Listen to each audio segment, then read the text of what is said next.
This is where your power is. Your power is not the command you give. Your power is your alignment with God. This is why you have to be careful not to become used to methods and lose alignment. Then when man was given dominion, the devil was no match for man. In fact, the man lived in the garden for only God knows how long. The devil was no match. So the devil knew his first approach was not going to be confrontational because he was going to lose. Given that man was the one God gave authority over the earth realm. So you see that the devil's attack also was strategic. The devil didn't just fight zealously. He fought with intelligence. He fought with strategy. He knew if he confronted the man, he was in charge of the earth jurisdiction. He couldn't contend with the man. So he studied the man first to find out what he would do to dethrone that man from the crown of glory that was placed upon him. He studied the man first to find out what he would do to disarm him of the power God gave him. And in all the study of Satan, he discovered one thing, that if man should rebel against God, he will lose the authority he had over the whole creation, wherein the devil himself was found. So when the devil showed up, he didn't show up fighting, although he came to oppress man. He showed up first with deception, taking advantage of the man's appetite to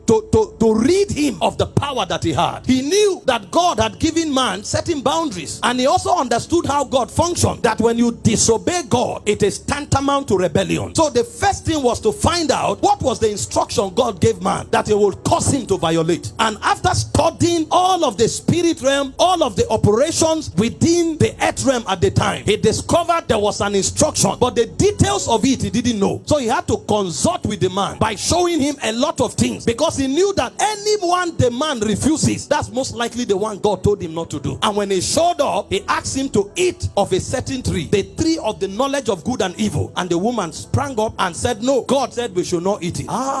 This is where your power is. Your power is not the command you give. Your power is your alignment with God. So God said you shouldn't eat it. I've found where I will get you. I will get you to rebel against God, because I know the moment you rebel, you will lose your power. You know, Samson didn't know this thing. When God gave instruction for him not to cut his hair, he thought it wasn't about hair. He thought anytime he shook himself. This is why you have to be careful not to become used to methods and lose alignment. The instruction was the power, not the shaking of yourself. Many people think they can do whatever they want, and whenever they shake themselves, things will happen. When Samson's hair was cut, he shook himself as at other times, but he realized the power didn't come, because it wasn't about shaking, it was about alignment. And this is what Adam didn't know, and unfortunately till date most of us don't know it. God gives instruction, we violate it, and we think when we do certain things we'll get what we want. Don't let Satan lure you to a point of no return. Now Satan lured the man to rebel against God, and when he did, God showed up. Immediately the man discovered he was naked.